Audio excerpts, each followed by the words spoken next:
months ago, we were, all at universities were having, my battery just died. No, there it's on now. I don't know what, a minute ago.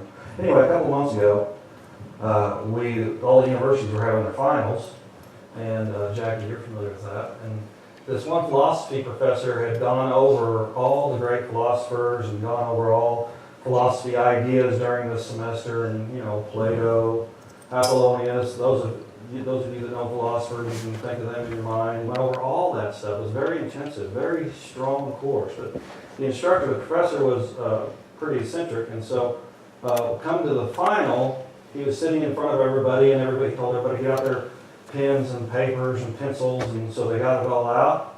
And instead of passing out a test, he said, "You got one question for this final." And so he got up out of his chair, put his chair on top of the table that was in front of the chair, and on the chalkboard he said, "Explain why this chair does not exist." And so everybody started writing. And it was very obvious that this one gentleman got up real quick after the question was asked and turned in his paper. So everybody, just said, "Oh, well, I can't worry about that. I got to write my paper and explain why this chair does not exist." And so they all were writing, and come to the end of the hour, almost all of them were still there and were asked to put down their pens and paper, and so the test was over. Some of them had written 20, 30 pages. And so a couple of weeks later, when the grades were posted, they were all outside the room and looking at it, and someone noticed that had written one of the 30 pages, said that guy that got up within a minute after writing his answer had gotten an A. And she was just sitting there thinking, how could that be? It took me so long to write that answer. I got an A too, but it was 30 pages worth of an A. And so she couldn't wait any longer and went up to the gentleman and said, "How did you get an A and only spend a minute on it? What did you write on your paper?" And he said, "I wrote, 'What chair?'"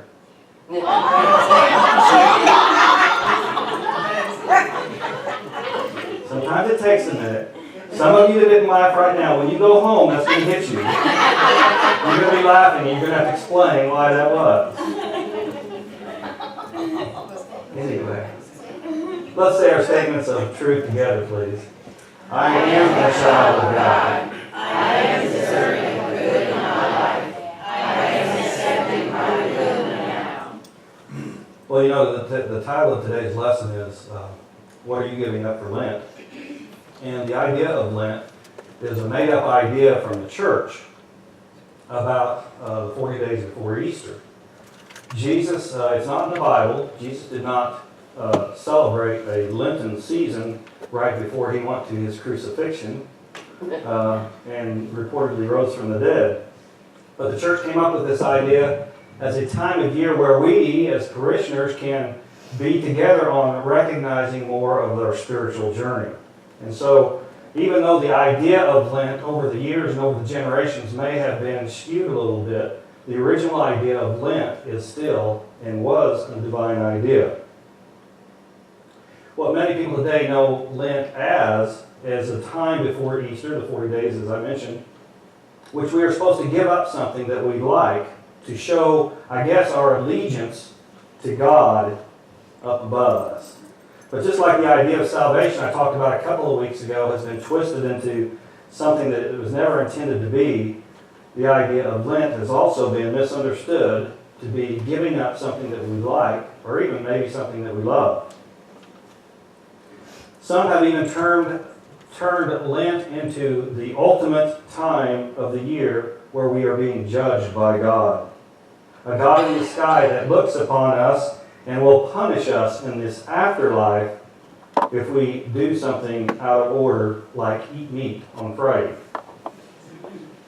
Which, when I think about the afterlife, someone using that as a form of definition or talking about the afterlife at all, it kind of makes me laugh inside, because as we know in unity, life is a continuum. It makes me laugh because when we think about life as a continuum, then we know that life never ends. And when we know that, there is no afterlife, is there? It's just life in its different forms. So, anyway, in the book of Deuteronomy, in what we call the Old Testament, in the Hebrew Bible, in chapter 4, it talks about teaching to a new generation the greatness of the law. And of course, we're talking about God's law, which is what the book of Deuteronomy is all about. It is the book of laws. If you do know or didn't know or even forgot, that's what Deuteronomy is a book of laws. And in the verse 31 it says this, For the Lord thy God is a merciful God. He will not forsake thee, neither destroy thee, nor forget the covenant of thy fathers which he swore unto them. Now, I don't know about you, but to me that does not sound like someone that is going to punish me and be watching me to make sure that I don't eat meat on Friday. And I want to go back to that often because, I'm in a win-win situation on that no meat on Friday because I love McDonald's fish sandwiches. So, sometimes during Lent they put those suckers on sale and I'm in just a hog heaven. So, yeah, like $1 or something. But in watching humanity, I think sometimes we still, even in today's world, are waffling between our Moses self, which supposedly wrote Deuteronomy, and our Jesus self, when all we have to be is ourself. Our Moses self knows God as a God out there looking down upon us and does not recognize the God within. Our Moses self understands the idea of Lent as being a time of spiritual understanding and renewal, yet does not feel worthy of having God within, and thus can be susceptible to someone saying that you can't have meat on Fridays. Those of us here today, I know that not only are we a part of God, because I think most everybody can agree to that, but also we know that God is a part of us. And that's a big understanding. That's what Jesus was talking about. And with that understanding, we realize that Lent is not a time to give up something that we love, but rather a time to give up something that we are allowing to stop the flow of good in our life. Huge difference. Huge difference. Anybody can fall into either one, too. Moses never made it to the promised land because he doubted the law that God had showed him. He was always doubting. Jesus did make it to the promised land and beyond because he understood the law and applied it in his own life. Not only did he understand the law, but Jesus understood God's law better than anyone at the time because he knew that God was only going to supply him good, and he knew the law to the point of knowing that he never left the promised land to begin with. If we think we came from something that is less than, which is this idea of sin, then we can maybe be crawling or scratching our way back up to something that we are thinking is better. But when we understand and we know that you are a creation of God, God created you, and God doesn't make mistakes, then you are already in the promised land. For Matthew 5:17 it says, Think not that I come to destroy the law or the prophets. I am not come to destroy, but to fulfill. Everybody remembers that from Jesus' statement. He didn't come to destroy the law, he came to fulfill the law. And what is fulfilling the law? It isn't writing a new law and saying this is what you should do. It's understanding it from inside out. It's understanding that God and you are one. Jesus had come to this new understanding of the law, a clearer understanding of the law. He not only came to this understanding about himself, but he also knew it about you. He knew that the same Christ Spirit within himself was within you.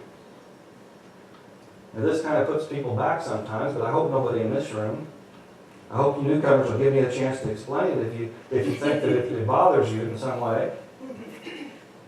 Because it's the same thing that Jesus was talking about. And if we call ourselves Christians, we are following the teachings of a man called Jesus that was later named the Christ. And he told us specifically that the Christ is within you.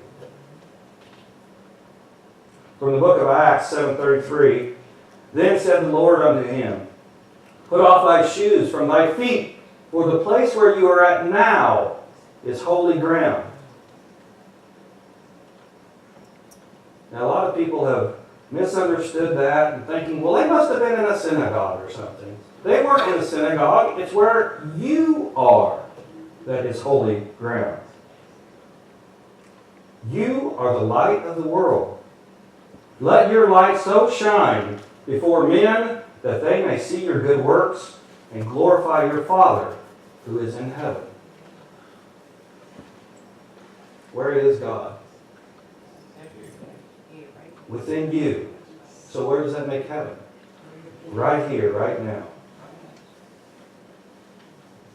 So how can the season of Lent help us not only live a life like Jesus, which a lot of people try to do, but live a life that he talked about?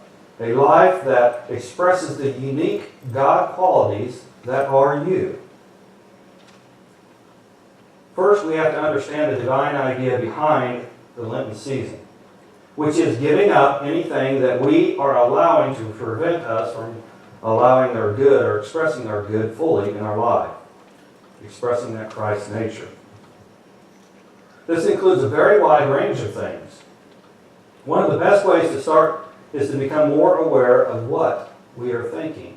The fourth T that a lot of people forget in the 4 T's, thinking. If you watch the news like I do, then I want you to take notice the next time you do, or watch any type of television. Take notice of what you are responding or what you are feeling like inside when you hear a news report. If the report is bothering you inside, then look at why it is bothering you. Come to an understanding of what it is within you that makes you feel a certain way. That same exact news report that made you feel uncomfortable may make somebody else feel happy.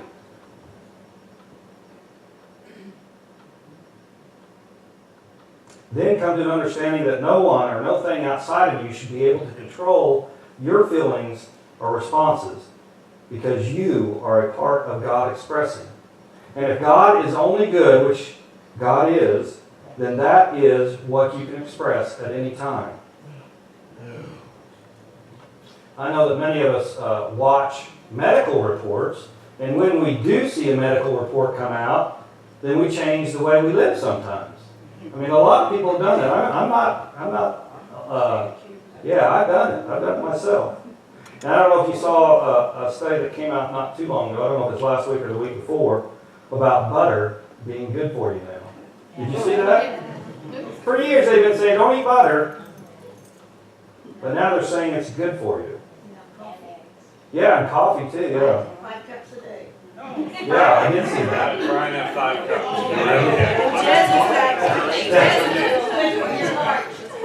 No, but I do remember that coffee saying only coffee too. No sugar, no cream. That's right. So, but I want to tell you something a little bit more in depth about a diet. And I really enjoyed hearing this because Francie knows I loved it. Go ahead and switch it to that. And it was an interview with Warren Buffett.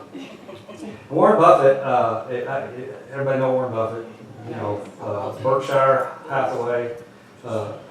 He was the richest man in the world, even over Bill Gates, believe it or not, until he gave most of his money away with Bill Gates. So anyway, he's getting back up there though. He's not hurting for money.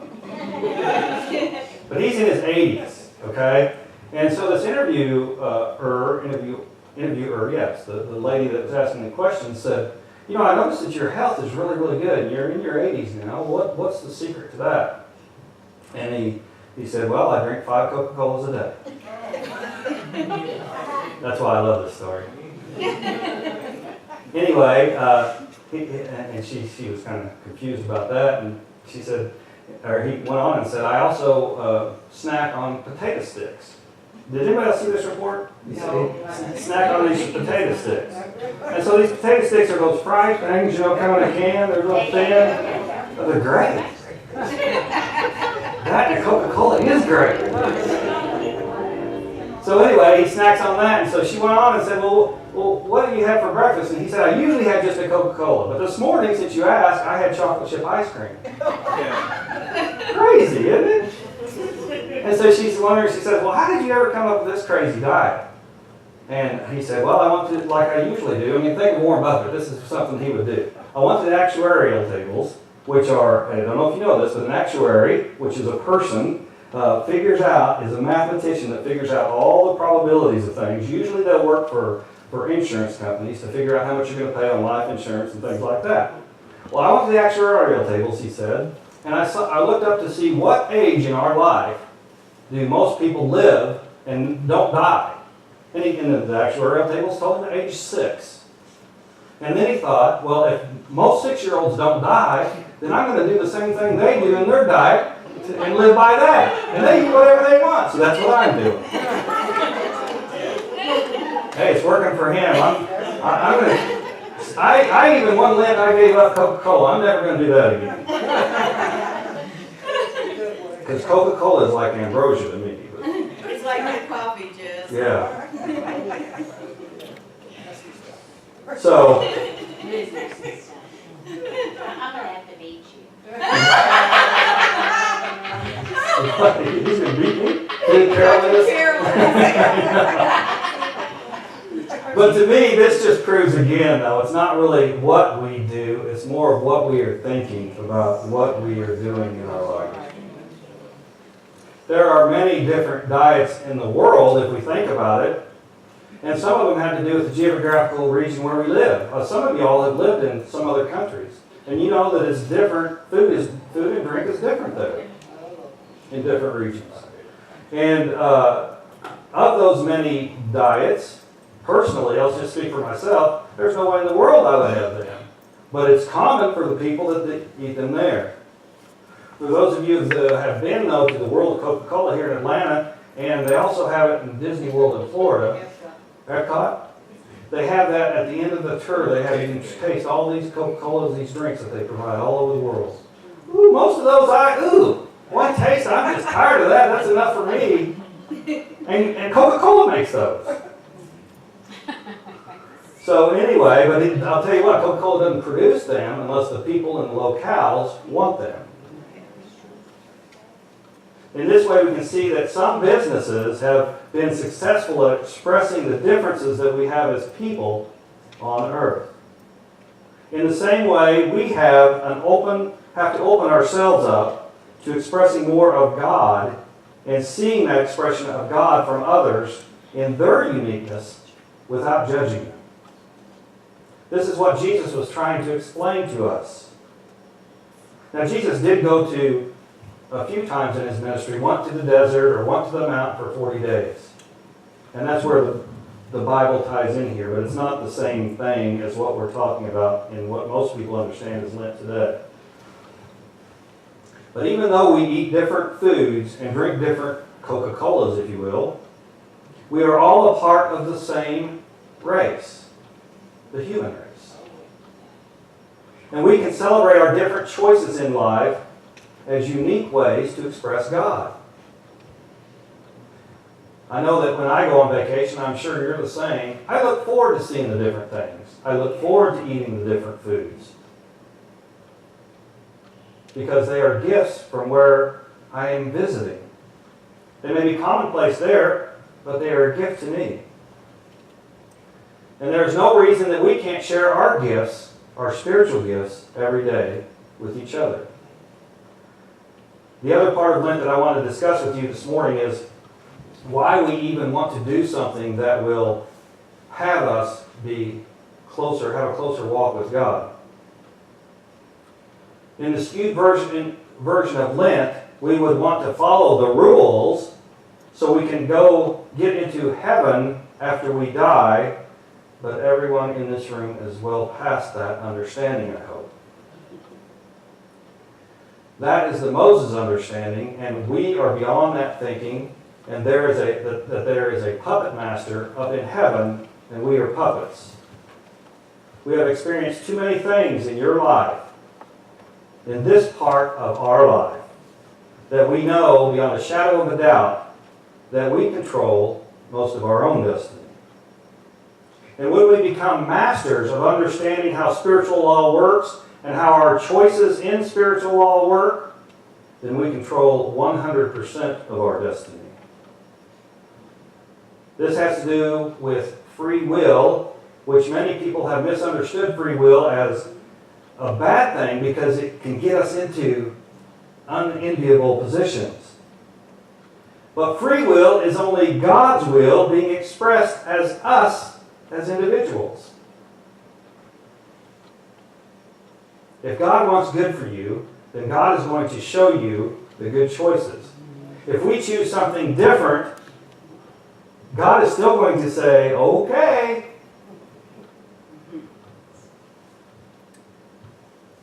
If God is omnipresent, which how many people believe that God is omnipresent? Then that doesn't make that make God in you and in me. And if God is in you and in me, then how can we have a closer walk with God than what we are doing right now? The only time I'm not having the closest experience of God that I can have is when I'm not realizing that God is here with me in this very moment. And that's not really on God, that's on me. I want to ask you, and I want an honest answer. How many of you like roller coasters? How many of you like roller coasters? Now, see, that's an honest answer. About maybe half. A little bit less than half, I think. Ooh, I love roller coasters. I love roller coasters. Grace and I, for some reason, got on that this morning. You're going to have to settle that. I forgot to ask you. She said that I'm the reason that she doesn't like roller coasters. And if she brings that up to you, I want to tell you what happened. She was young, and and it was, you know how wooden roller coasters are a lot rougher than the newer ones, a lot rougher. In Wichita, Kansas, they had Joyland. It's called Joyland. It was, a rinky-dink deal, but it had a good roller coaster. It had a world-known roller coaster. And it was wooden though, and it was rough. Well, Grace, she says she was 3. I think she's older than that. Probably not. Okay. So if she was 3, that's okay. I didn't want you to take her because I thought you'd go flying out. She wasn't going to go flying out, although those old wooden ones, you can maybe. Anyway, I took her on the roller coaster, and she's been scared of them ever since. And so, anyway, nobody forced her. I talked her into it, I'll admit that, but nobody forced her. Anyway, why I like roller coasters is because of, especially the first of it. The first of it, you're just cranking up and you're going up pretty far and you get all that excitement built up inside of you. And then usually, you're not lucky enough to get the first car or the back car because those are the 2 best cars. So you're usually in the middle. And so when that goes over that big hill, the first one, you're sitting there, you can't see anything, but you hear those people screaming in the front. And then when you go over, you can't see the tracks underneath you. So you think, it makes you feel like, oh, there's nothing going on here. I'm flying. And it is great. I love it. You can go real fast and then you turn. Oh, man. And the newest ones, those upside down ones, those are great, aren't they? You like them? Oh, yeah. Oh, I love them. Those upside down ones are great. And what I like a lot about as I get older, I like those better because you are strapped in big time on those. There's no way you're going anywhere. Even if you're stuck upside down, you're not going anywhere. Those things have those. Anyway, the thrill I get from a roller coaster, where's that coming from? It's coming from me. It's coming from me. Has nothing to do with that ride. I do have to tell you a quick story though. We had the Mamba in Kansas City in Worlds of Fun, yeah. The Mamba, and it was at the time it was built, it went 80 miles an hour, and it's the fastest roller coaster in the world. But it's not now. Anyway, the Mamba, Tabby and Jesse, our couple of our other kids, were on it. And there's these 2 guys, these older gentlemen in front of them, and they're sitting there, and they're kind of, before it took off to go, they were sitting there kind of saying, oh, this is going to be nothing, And then they started going up, and the two older gentlemen started saying to each other, find your happy place, find your happy place, find your